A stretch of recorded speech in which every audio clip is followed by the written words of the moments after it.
বাড়িতেই যদি এত সহজেই চিকেন স্টেকটা তৈরি করা যায়, তাহলে রেস্টুরেন্টে যাবার দরকারটা কি? চিকেন স্টেকটা তৈরি করার জন্য প্রথমেই চিকেন ব্রেস্টের মাংস নিয়ে নিয়েছি।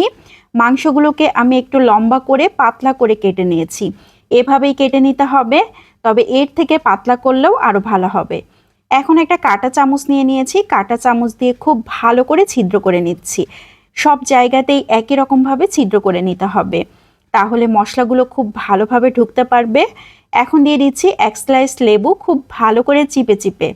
লবণ দিয়ে দিচ্ছি কোয়ার্টার চা চামচ, সয়া সস দিয়ে দিচ্ছি 1 টেবিল চামচ, গোলমরিচের গুঁড়া দিয়ে দিচ্ছি 1 চা চামচ, লাল মরিচের গুঁড়া দিয়ে দিয়েছি 1 চা চামচ, রসুন পেস্ট 1 চা চামচ, আদা পেস্ট আধা চা চামচ, ভাজা জিরার গুঁড়া 1 চা চামচ, টক দই দিয়ে দিয়েছি 1 টেবিল চামচ, শাহি গরম মশলা দিয়ে দিয়েছি আধা চা চামচ, ঘি দিয়ে দিয়েছি 1 টেবিল চামচ, টমেটো সস দিয়ে দিয়েছি 1 টেবিল চামচ, 1 টেবিল চামচ দিয়ে দিয়েছি কর্নফ্লাওয়ার। ঘিটা অবশ্যই দেবার চেষ্টা করতে হবে, তাহলে খুবই সুন্দর একটা স্মেল আসবে। খুব ভালো করে হাতের সাহায্যে মাখিয়ে নিয়েছি। হাতে যদি সময় থাকে তাহলে ওভারনাইট রেস্টে রেখে দিলে সব থেকে ভালো হবে, আর তা না হলে 1 ঘন্টার মতো রেখে দিলেও হবে। আমার হাতে একদমই সময় ছিল না, এই জন্য আমি সাথে সাথেই তৈরি করে নিচ্ছি। চুলাতে একটা ফ্রাই প্যান বসিয়ে দিয়েছি, তার উপরে 1 টেবিল চামচের মতো সয়াবিন তেল দিয়ে দিয়েছি। তবে এখানে বাটার কিংবা ঘি দিয়েও ভেজে নেওয়া যাবে। আমি সয়াবিন তেলেই ভেজে নিচ্ছি। একটা সাইড একটু হয়ে গিয়েছে, আমি উল্টে দিলাম। বাড়তি যে মশলাটা ছিল সেই মশলা আমি উপর থেকে ব্রাশ করে দিচ্ছি। প্রতিবার উল্টে দিতে হবে আর বাড়তি মশলাগুলোকে এভাবে ব্রাশ করে দিতে হবে। এখন ঢাকনা দিয়ে ঢেকে 3-4 মিনিট রান্না করে নিচ্ছি। আবারও উল্টে দিচ্ছি। উল্টে দেবার পরে কিন্তু সেই বাড়তি মশলাটা আবারও ব্রাশ করে দিতে হবে।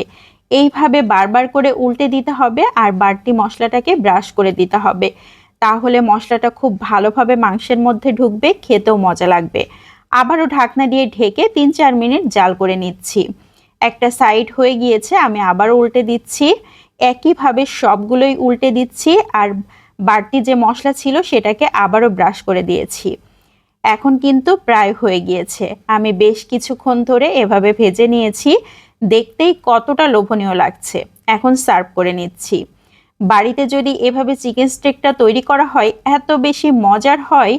এখন চুলাতে একটা তাওয়া বসিয়ে দিয়েছি, তার উপরে কিছুটা গাজর ক্যাপসিকাম দিয়ে দিয়েছি। আমি এখানে 3 কালারের ক্যাপসিকাম ব্যবহার করেছি, তবে হাতের কাছে যেটা থাকবে সেটা দিয়ে করে নিলেই হবে।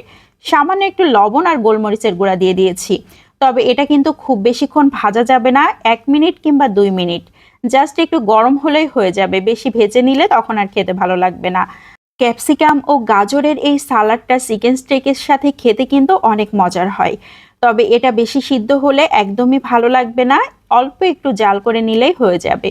কাঁচা পেঁয়াজ আর কাঁচা মরিচ দিয়ে আমি একটু গার্নিশ করে নিয়েছি, খুবই সুন্দর হয়ে গিয়েছে। এটা টেস্ট একদম পারফেক্ট ছিল, খেতে অনেক মজার। যারা এভাবে তৈরি করেননি তারা একবার হলেও তৈরি করে দেখতে পারেন।